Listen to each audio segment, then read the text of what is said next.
ನಮಸ್ಕಾರ, ರಿವ್ಯೂ ಚಾನಲ್ಗೆ ಸ್ವಾಗತ. ನಾನು ಸೌಖ್ಯ ಗಾಂವ್ಕರ್. ಕರ್ನಾಟಕ ಬಿಜೆಪಿಗೆ ಹೊಸ ಬಾಸ್ ಬರ್ತಾರಾ ಅನ್ನೋದೊಂದು ಪ್ರಶ್ನೆ 3-4 ದಿನಗಳಿಂದ ಜೋರು ಬೆಳವಣಿಗೆಯಲ್ಲಿದೆ. ಯಾಕಂದರೆ ಕರ್ನಾಟಕ ಬಿಜೆಪಿಗೆ ಅಭಿಪ್ರಾಯ ಸಂಗ್ರಹ, ಉಸ್ತುವಾರಿಗಳ ಮೀಟಿಂಗು, ರಿಪೋರ್ಟನ್ನು ರೆಡಿ ಮಾಡ್ತಿದ್ದಾರೆ. ಆ ಅಭಿಪ್ರಾಯ ಸಂಗ್ರಹ ಸುಮಾರು ಸೀನಿಯರ್ಸಿಂದ ಆಗ್ತಾ ಇದೆ.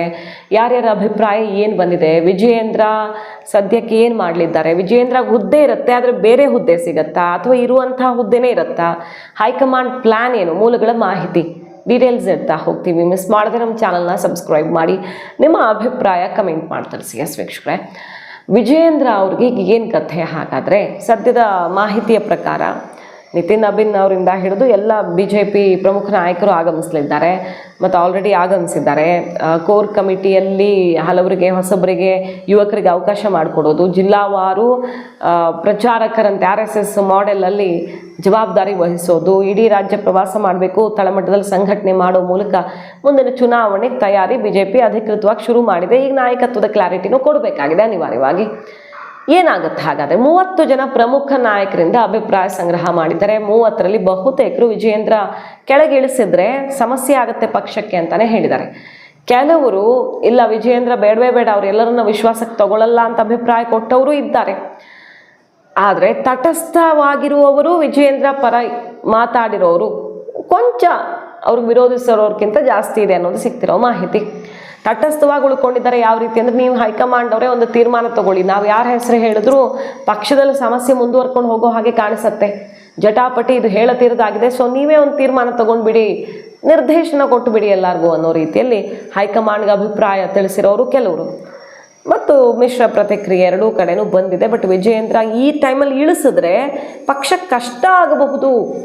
ಅವರು ಫಿಟ್ಟೋ ಅನ್ಫಿಟ್ಟೋ ಅನ್ನೋದಕ್ಕಿಂತ ಈಗ ಬೇರೆ ಯಾರಿದ್ದಾರೆ, ಆಯ್ಕೆಗಳು ಕಾಣಿಸ್ತಿಲ್ವಲ್ಲ ನಮಗೆ, ಸೊ ವಿಜಯೇಂದ್ರ ಅವರು ಇರೋದೇ ಬೆಟರ್ ಆಪ್ಷನ್ ಅಂತ ಅಭಿಪ್ರಾಯ ಕೊಟ್ಟವರು ಕೂಡ ಇದ್ದಾರೆ. ಈ ರೀತಿ ಚರ್ಚೆಯಾಗಿದೆ. 2-3 ಸುತ್ತಿನ ರಿಪೋರ್ಟ್ ಎಲ್ಲ ಸಂಗ್ರಹಿಸಿ ಅಭಿಪ್ರಾಯವನ್ನು ಪಡ್ಕೊಂಡು ಹೈಕಮಾಂಡ್ ತೀರ್ಮಾನ ಮಾಡುತ್ತೆ ಏನು ಅಂತ. ಸೊ ಈಗ ಸಿಗ್ತಿರುವಂತಹ ಪಕ್ಕಾ ಇನ್ಫಾರ್ಮೇಷನ್ ಏನಪ್ಪ ಅಂದರೆ, BJP ಹೈಕಮಾಂಡು ವಿಜಯೇಂದ್ರ ಅವ್ರನ್ನ ಕಂಪ್ಲೀಟ್ ಆಗಿ ಸಂಘಟನೆಯಿಂದ ದೂರ ಇಡೋ ಮನಸ್ಥಿತಿಯಲ್ಲಿ ಇಲ್ಲವೇ ಇಲ್ಲ. ಯಾವುದಾದ್ರೂ ಸರಿ, ಈಗ 2-3 ಪ್ರಮುಖ ಜವಾಬ್ದಾರಿಗಳು ಚೇಂಜ್ ಆಗಬಹುದು, ವಿಜಯೇಂದ್ರ ಅಂತೂ ಇದ್ದೇ ಇರ್ತಾರೆ ಅನ್ನೋದು ಪಕ್ಕ ಆಗಿದೆ. ರಾಜ್ಯಾಧ್ಯಕ್ಷರಾಗೇ ಇರ್ತಾರೋ ಅಥವಾ ಬೇರೆ ಯಾವುದಾದ್ರೂ ದೊಡ್ಡ ಸ್ಥಾನಮಾನವನ್ನು ಕೊಟ್ಟು ಅಧ್ಯಕ್ಷ ಕುರ್ಚಿಯಲ್ಲಿ ಬೇರೆಯವ್ರನ್ನ ಕೂರಿಸ್ತಾರೋ ಅನ್ನೋದೊಂದು ಸಣ್ಣ ಕುತೂಹಲ ಈಗ ಕ್ಲೈಮ್ಯಾಕ್ಸಲ್ಲಿ. ಪ್ರತಿಪಕ್ಷ ನಾಯಕ ಸ್ಥಾನಕ್ಕೆ ಯಾರನ್ನು ಕೂರಿಸ್ತಾರೆ, ಆರ್ ಅಶೋಕ್ ಅವರು ಇರ್ತಾರಾ ಅಥವಾ ಅಲ್ಲೂ ಬದಲಾವಣೆ ಮಾಡಬಹುದಾ, ಇಂಥದ್ದೆಲ್ಲ ಒಂದಿಷ್ಟು ಚರ್ಚೆ ಶುರುವಾಗಿದೆ. ಯಾವುದಾದ್ರೂ ಒಂದು ಪೋಸ್ಟ್ ಬದಲಾಗತ್ತೆ ಅಂತಲೇ ಹೇಳಲಾಗ್ತಿರೋದು. ಈಗ ಬದಲಾವಣೆ ಯಾವ ರೀತಿ ಮಾಡ್ತಾರೆ? ಸರ್ಜರಿ ಮಾಡೋದು ಫಿಕ್ಸು. ಯಾವ ಥರ ಬದಲಾವಣೆ? ಕೋರ್ ಕಮಿಟಿಯಲ್ಲಿ ಬದಲಾವಣೆ ಮಾಡ್ತಾರೆ, ಅಲ್ಲಿ ಯುವಕರಿಗೆ ಪ್ರಾತಿನಿಧ್ಯ ಕೊಡೋದು, ಮತ್ತು ಈಗಾಗಲೇ ಹೇಳ್ದಂಗೆ ಜಿಲ್ಲಾವಾರು ಪಕ್ಷ ಸಂಘಟನೆಗೆ ದೊಡ್ಡ ಮಟ್ಟದಲ್ಲಿ ಜವಾಬ್ದಾರಿ ಕೊಡೋ ಮೂಲಕ, ಜವಾಬ್ದಾರಿ ಕೊಟ್ಟರೆ, ಅಧಿಕಾರ ಕೊಟ್ಟರೆ ಕೆಲಸ ಮಾಡ್ತಾರೆ. ಹಾಗಾಗಿ ಅವ್ರಿಗೊಂದು ಅವಕಾಶವನ್ನು ಸೃಷ್ಟಿಸ್ತಾ ಇದ್ದಾರೆ, ಅದೆಲ್ಲ ಮಾಡ್ತಾರೆ. ಬಟ್ ನಾಯಕತ್ವದ ಬದಲಾವಣೆ ಹೈಕಮಾಂಡ್ ಮಾಡ್ತಿಲ್ಲ ದೊಡ್ಡ ಮಟ್ಟದಲ್ಲಿ. ಒಂದು ಪೋಸ್ಟ್ ಚೇಂಜ್ ಆಗಬಹುದು ಅನ್ನೋದು ಕೂಡ ಸಿಗ್ತಿರೋ ಮಾಹಿತಿ. ಸೊ ವಿಜಯೇಂದ್ರ ಅವ್ರಿಗೆ ಬೇರೆ ಅವಕಾಶ ಸಿಗುತ್ತಾ ಅನ್ನೋದೊಂದು ಈಗ ಚರ್ಚೆ ಕ್ಲೈಮ್ಯಾಕ್ಸಲ್ಲಿ ಜೋರಾಗಿರೋದು. ವಿಜಯೇಂದ್ರ ಅವರು ಇರ್ತಾರೆ ಅನ್ನೋದು ಯಾವಾಗ ಕನ್ಫರ್ಮ್ ಆಯಿತು? High command Lingayat vote bank disturb ಮಾಡೋಕೆ ರೆಡಿ ಇಲ್ಲ ಅನ್ನೋದು ಖಚಿತವಾಗಿದೆ. ಇನ್ನೊಂದು, ಯಡಿಯೂರಪ್ಪನವರ ಅಭಿಮಾನೋತ್ಸವ ಕಾರ್ಯಕ್ರಮ ಅಮಿತ್ ಶಾ ಅವರೇ ಬಂದು ನಡೆಸ್ಕೊಟ್ಟಿದ್ದು ಇನ್ನೂ ಬಲ ತುಂಬಿತು ಆ ಒಂದು ನಿರೀಕ್ಷೆಗೆ. ವಿಜಯೇಂದ್ರ ಅವ್ರನ್ನ ಬದಲಿಸಲ್ಲ ಅನ್ನೋದಲ್ಲೇ ಕನ್ಫರ್ಮ್ ಆಯಿತು. ಈಗ ಅದೇ ಪಕ್ಕಾ ಸೂಚನೆ ಕೂಡ ಸಿಗ್ತಾ ಇದೆ ಹೈಕಮಾಂಡಿಂದ. ಸೂಚನೆ ಸಿಕ್ಕಿದ್ದು ಎಲ್ಲಿ ಹಾಗಾದರೆ? ಇನ್ನೂ ಮಾತುಕತೆ ಇಂಟರ್ನಲ್ಲಿ ಆಗ್ತಿದೆಯಲ್ಲ, ಹೊರಗಡೆ ಎಲ್ಲಿ ಸಿಕ್ಕಿದೆ ಅಂತ ಕೇಳಿದ್ರೆ, BJP ರಾಜ್ಯ ಕಾರ್ಯಾಲಯದಲ್ಲಿ ವಿಶೇಷ ಸಂಘಟನಾ ಸಭೆಯನ್ನು ನಡೀತು. ಆ ಮೀಟಿಂಗ್ ಆದಮೇಲೆ ರಾಜ್ಯ ಉಸ್ತುವಾರಿ ರಾಧಾ ಮೋಹನ್ ದಾಸ್ ಅಗರ್ವಾಲ್ ಅವರು ಸೂಚನೆ ಕೊಟ್ಟಿದ್ದಾರೆ, ವಿಜಯೇಂದ್ರ ಮುಂದುವರಿಕೆ ಆಗತ್ತೆ ಅನ್ನುವಂಥ ಒಂದು ಮೆಸೇಜು ಸಿಕ್ಕಿಬಿಟ್ಟಿದೆ ಆಲ್ರೆಡಿ ಉಸ್ತುವಾರಿಯಿಂದ. ಅಧಿಕೃತವಾಗಿ ಅದು ಖಚಿತವಾಗತ್ತೆ, ಹೈಕಮಾಂಡ್ ನಿರ್ಧಾರವನ್ನು ಕೆಲವೇ ದಿನಗಳಲ್ಲಿ ಪ್ರಕಟಿಸುತ್ತೆ ಅನ್ನೋದು ಗೊತ್ತಾಗ್ತಿದೆ. ವಿಜಯೇಂದ್ರ ಅವರ ಅವಧಿ ಆಗಿ ನೋಡೋಕೆ ಹೋದರೆ ಮುಗಿತಾ ಇದೆ. ಈಗ ನವೆಂಬರಲ್ಲಿರಬೇಕು, ಅವರ ಅವಧಿ ಕಂಪ್ಲೀಟ್ ಆಗುತ್ತೆ. ಸೊ ಮುಗಿದ ಮೇಲಾದರೂ ಹೊಸಬ್ರಿಗೆ ಚಾನ್ಸ್ ಕೊಡಬಹುದಲ್ಲ, ಇನ್ನೇನು ಚೇಂಜ್ ಮಾಡೋ ಟೈಮಲ್ಲೇ ಚೇಂಜ್ ಮಾಡ್ತಾರೆ ಅಂತೆಲ್ಲ ಇತ್ತು. ಬಟ್ ವಿಜಯೇಂದ್ರ ಅವ್ರನ್ನೇ ಮುಂದುವರಿಸೋದು ನೋಡ್ತಿದ್ರೆ ಅವ್ರ ನಾಯಕತ್ವದಲ್ಲೇ ಎಲೆಕ್ಷನ್ಗೆ ಹೋಗ್ತಾರೆ. ಅನ್ನೋ ರೀತಿನೇ ಇದೆ ಈಗ ವಾತಾವರಣ. ಆದರೆ ವಿಜಯೇಂದ್ರ ಒಬ್ಬರೇ ಆಗಿರಲ್ಲ, ಪ್ಯಾರಲಲ್ ಆಗಿ 1-2-3 ಜನಕ್ಕೆ ಬಲ ತುಂಬೋ ಥರ ಕಾಣಿಸ್ತಿದೆ. ಯಾಕಂದರೆ ವಿಜಯೇಂದ್ರ ಒಬ್ಬರೇ ಆದರೆ, ಯಾರಾದರೂ ಸರಿ ಒಬ್ಬರೇ, ಅವರೊಬ್ಬರೇ ಪಕ್ಷಕ್ಕೆ ಇನ್ಯಾರೂ ಇಲ್ಲ ಅಂತ ಆದರೆ ಆಗ ಪ್ರಶ್ನೆ ಮಾಡೋರೇ ಇಲ್ಲ ಅನ್ನೋ ರೀತಿಯಲ್ಲಿ ಆಗ್ಬಿಡುತ್ತೆ. ಹೈಕಮಾಂಡ್ ಹಂಗೆ ಬಿಡಲ್ಲ. 2-3 ಪವರ್ ಸೆಂಟರ್ಗಳನ್ನು ಸೃಷ್ಟಿಸೋ ರೀತಿಯಲ್ಲಿ, ಅಂದರೆ ನಮಗೆ ಪಕ್ಷಕ್ಕೆ ಸುಮಾರು ಆಯ್ಕೆಗಳಿವೆ ಅಂತ ಎಲ್ರಿಗೂ ಗೊತ್ತಿರಬೇಕು. ನಾವು ಅಷ್ಟೇ ಅಲ್ಲ, ಪಕ್ಷಕ್ಕೆ ಆಪ್ಷನ್ಸ್ ಇವೆ ಅಂತ ಗೊತ್ತಾಗಬೇಕು, ಕನ್ವೆ ಆಗಬೇಕು. ಆ ರೀತಿ 2-3 ಸ್ಥಾನಮಾನಗಳನ್ನು ಗುರುತಿಸಲಿದ್ದಾರೆ ಅನ್ನೋದು ಈಗ ಗೊತ್ತಾಗ್ತಿದೆ. ಇದೆಲ್ಲ ಬೆಳವಣಿಗೆ ಬೆನ್ನಲ್ಲೇ ರೆಬಲ್ಸ್ ತಿರುಗಿ ಬಿದ್ದಿದ್ದಾರೆ. ಅಲ್ಲಿ ಯತ್ನಾಳ್ ಅವರಂತೂ ಸಿಕ್ಕಾಪಟ್ಟೆ ಆಕ್ರೋಶ ಹೊರ ಹಾಕಿದ್ದಾರೆ. ಬಹುಶಃ ಅವರು JCB ಪಕ್ಷ ಶುರು ಮಾಡಬಹುದೇನೋ, ಯಾಕಂದರೆ ವಿಜಯೇಂದ್ರ ಅವರೇ ಕಂಟಿನ್ಯೂ ಆದರೆ ನನ್ನ ಪಕ್ಷ ಗ್ಯಾರಂಟಿ, ಇಲ್ಲ ಅಂದರೆ ಮಾಡಲ್ಲ ಅಂತ ಹೇಳಿದರು. ಇನ್ನೇನು ಕೆಲವು ಪ್ಲೇಸ್ ಎಲ್ಲ ನಿಗದಿ ಮಾಡಿದ್ರು ಅವರು, ಪಾದಯಾತ್ರೆ ರಾಜ್ಯ ಸುತ್ತೋದಕ್ಕೆಲ್ಲ ಪ್ಲ್ಯಾನ್ ಮಾಡ್ತಾಯಿದ್ರು. ಇನ್ನದು ಅನಿವಾರ್ಯ ಆಗಬಹುದು, ಯಾಕಂದರೆ ವಿಜಯೇಂದ್ರ ಕಂಟಿನ್ಯೂ ಆಗೋದು BJPಯಲ್ಲಿ ಬಹುತೇಕ ಅಂತಿಮ ಆಗಿದೆ.